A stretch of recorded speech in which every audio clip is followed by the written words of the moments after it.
Hi guys, welcome back to my channel, TipTop Lollipop. And today, it's just gonna be a casual video. It's more of a conversation video because there's a topic that I've been wanting to talk about because I've been seeing a lot of videos in my feed um, talking about this subject. So I just decided that I would come on my channel and give my feelings on this subject, and that is detransitioning. Lately, there has been a lot of videos. Guys, I'm just moisturizing my face. Put some moisturizer on my face because I am going to get myself a little bit ready while I'm doing this video. But there's been a lot of videos being left in my feed about people detransitioning, or people dealing with regrets that they have of transitioning. And well, why people have the right to love whomever they want to love. You can't choose who you love. So let me just start out by saying that I don't have anything against anybody in the LGBTQ community or anything like that. I don't, that's your preference. What you decide to do with your life is completely up to you. Um, what I do want to talk about today are the children, guys. And I noticed that, a lot of young people are dealing, with this issue where they're in situations where, they feel like they don't fit in, they're in the wrong body, their bodies don't match, the way that they feel, and they're struggling um, with these feelings, and it's, causing a lot of harm to our young, our younger generation, our youth. And I just want to try to figure out a way, to help them to get through this stuff because you guys know that, growing up is hard enough, just going through puberty and the changes, transitioning, whether you're transitioning from, going from elementary school to middle school or from middle school to high school, there's a lot of transitioning going on, and kids have a lot to deal with, you know. So I think this is just, one more added thing that our children have to deal with. And I just want to start this conversation by saying, when a child is born, be it male or female, a child doesn't know what it is. A child doesn't come out of their, isn't born from their mother. Excuse me, guys. Isn't born from their mother and know that they're a girl or know that they're a boy. They have to be taught. Yes, they have to be taught. You could take a newborn child and raise them up to act like a dog or a cat or a bird. Because a newborn child is just that. It's a fresh slate. It doesn't know anything. It really doesn't understand a whole lot. And all it has to rely on is what you teach them. So with that being said, ladies, for one, we have to start being a lot more careful with our male children and what we do. And a lot of times we do things, and it's not intentionally meant to hurt our children or anything. We just do things and we don't realize what we're doing. Okay, and let me just give you some examples. Like, I do have three boys, guys, and I don't know which route my kids may, end up taking when they, get out here into the world or whatever. They may decide that they want to, have a male partner or whatever, and that's fine. Once they reach a certain age and I know that they can make intelligent decisions, then that choice will be up to them. But right now, all of them aren't children, but while the ones that I have are still young, it's my job to teach them in the manner in which they should go. So, like starting out when my sons were smaller, when they turned 5 years old, I did stuff like I stopped taking my sons into the bathroom with me. Now, I don't mean like if you're out in a mall or a shopping center that you should go in the bathroom and leave your child outside by themselves. Of course not. That would be crazy. But I would not let my 5-year-old son come into the stall with me. I would go into the bathroom. I would have him stand in front of my stall and put his foot underneath my stall door and conversate with me so that I knew that he was okay. But at a certain point, I stopped taking him into the bathroom with me and watching me, sit down and pee. Why? Because he doesn't use the bathroom like that. And I didn't want him to get comfortable with going into the bathroom, seeing me do this and thinking that is actually a choice for him to do. So that was one of the things that I decided to do. And I also made sure that whenever possible that he could go into the restroom with his father, so that he could go into the male's bathroom, and so that he could see and use the bathroom with his father and be shown, and and know that this is the way males use the bathroom. This is what I'm supposed to be doing. And like I said, because I couldn't teach him that because I sit and he stands. And there's a lot of little things, like also when he was smaller and I would sit down and do my makeup or whatever. If he was paying too much attention to me, watching me put on my makeup or whatever, I would stop what I was doing and I would go to him and I would engage him into something else, simply because I didn't want him to sit there and watch me put on makeup. Now, guys, you might say, oh, that's bull crap, but like I said, kids, they know what you teach them. They're like sponges. They soak up what's around them and the things that you teach them. So if I'm sitting up here putting on makeup in front of him, every day, and he's kind of like, paying a lot of attention to me, and I'm doing my hair in front of him and I'm getting dressed in front of him and stuff, he's getting all of these female vibes, plain and simple. Plain and simple, I'm not trying to hurt anybody or say anything wrong, but plain and simple, he's getting all of these female vibes. If I'm taking him around me and my girlfriends, and we're talking, we're conversating, and we're snapping our necks and popping our fingers and everything, he's soaking this in. He's a male child. Yes, he is. But he's a male child around all of this femininity. And he is soaking it in, believe it or not. And, also like dress up, because all children like to play dress up. But my kids were small and they wanted to play dress up. No, I wouldn't put my heels on them and my dress on them and give them my pocketbook, and this, that, and the other. What I would do is I would get male attire. I go get male, even if you have to go to the thrift store, and like buy a little suit and bring it home and wash it and clean it up, and get them some little male dress shoes, get them a nice hat, put them on a tie, draw a little mustache on his face. You have to do things to let this young man know, or this male child know, that he is different from a female, plain and simple. Because like I said, kids are not born knowing these things. They have to be taught. And you as the parent, you have to teach them. And whether there's a male in their life, and I do suggest, when you have male children, that you find a male role model.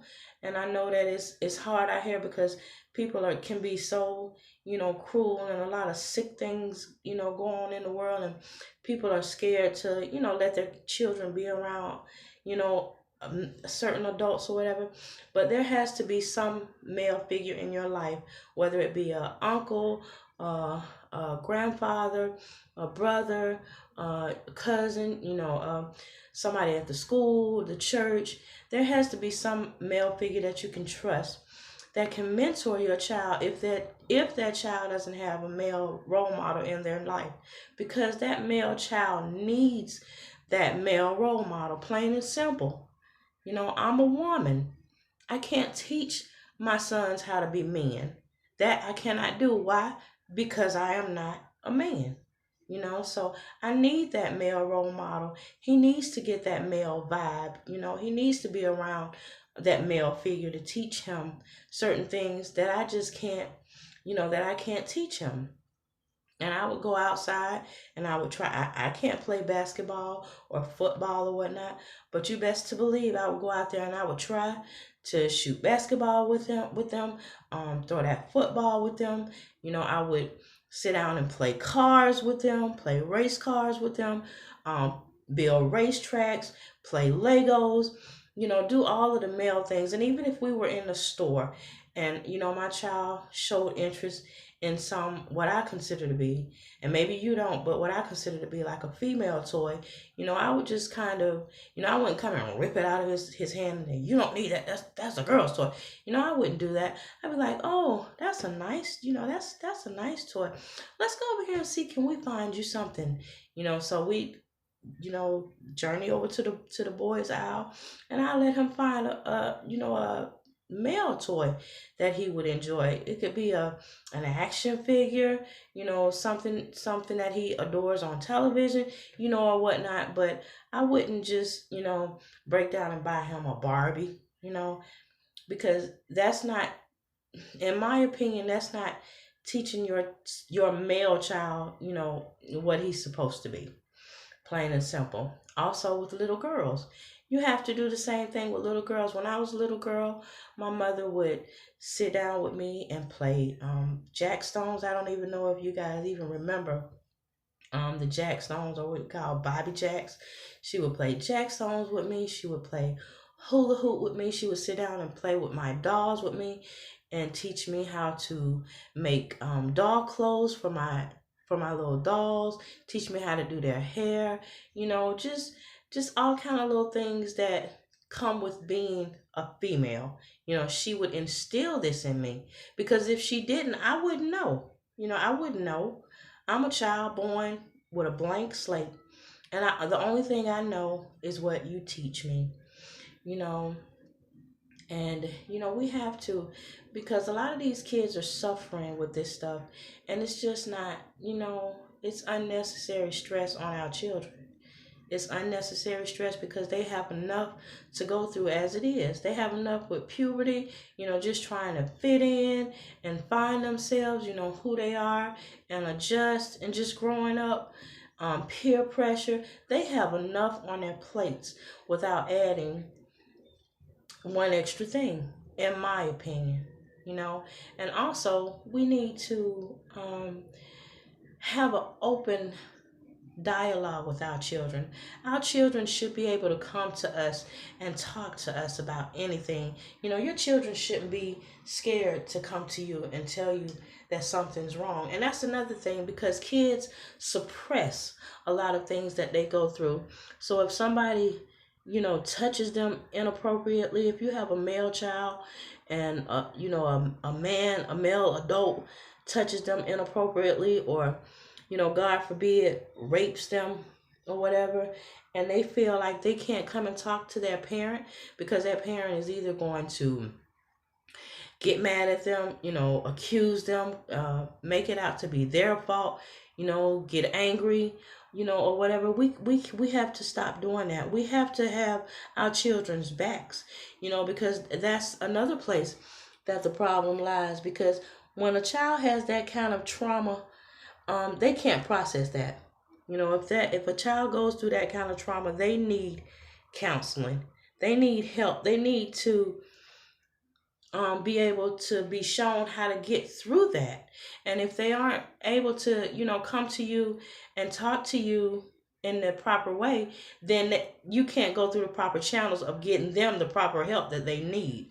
So once again, that's one of those feelings that's pushed down and manifested later on in life, when they feel like, hey, something's wrong with me, and a lot of times I say it, and maybe it's not true in your opinion, but in my opinion, a lot of times when people are confused with their sexuality, a lot of times it does have something to do with something that happened in the past. And a lot of people now are coming forward and admitting to that.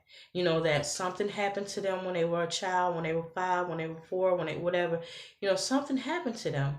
But they didn't have they couldn't go to their parent and talk to their parent and let them know what was going on. So, like I said, suppressed feelings, can cause a lot of different situations. Can cause kids to even have eating, disorders, drug problems, alcohol problems, when kids suppress, that kind of those kind of things that happen to them. So we have to make sure that we have a good dialogue so that our kids can come to us and talk to us about anything, whatever's going on. Whatever is going on, they have to be able to come to us and talk to us, because we are their protectors. We as their parents, we are their protectors, and that's what our job is. We're supposed to protect our children, and we're supposed to make them feel safe. And if they can't come to you, when something is wrong, how can they feel safe? How can they? And that's just, something I wanted to share, because like I said, there's a lot of children out here that's really, really struggling. And like I said, a lot of it starts with, just teaching a child from when they're first born. When the slate is clean, you have to teach them in which the ways that they should go. And that's my opinion. Guys, it really is. That's my opinion.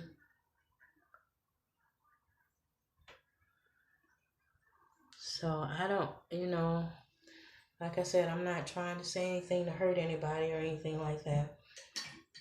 I just feel like, kids are struggling with this stuff a lot more than they really have to. It's not necessary. Now when you're grown and you can make intelligent decisions on your own, and if that's what you choose to do with your life, then that's fine. But when kids are younger, smaller, it's up to us to guide them in the direction in which they should go. And I truly believe that. I'm putting on some eyeliner.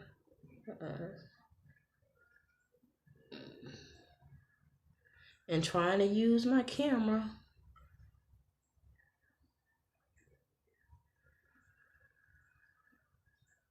as my mirror.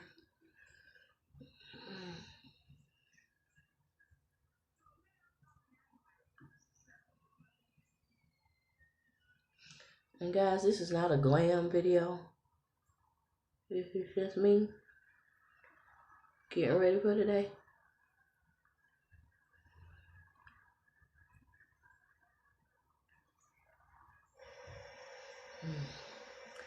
And just putting on a little bit of makeup so I don't look so plain.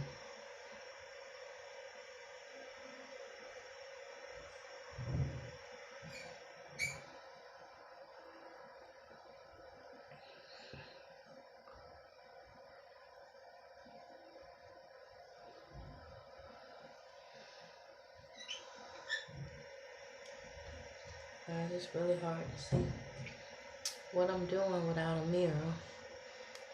But we're going to go with it.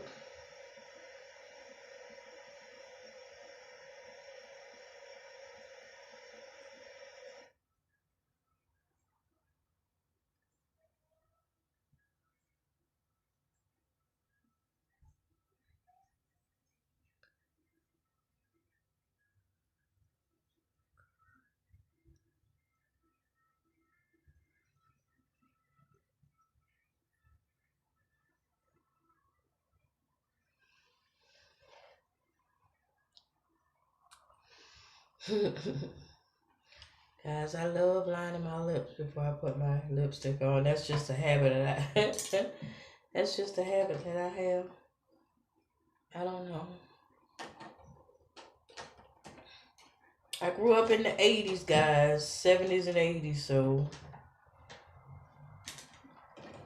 uh, trying to get my trying to get my lipstick, guys. Everything's fine.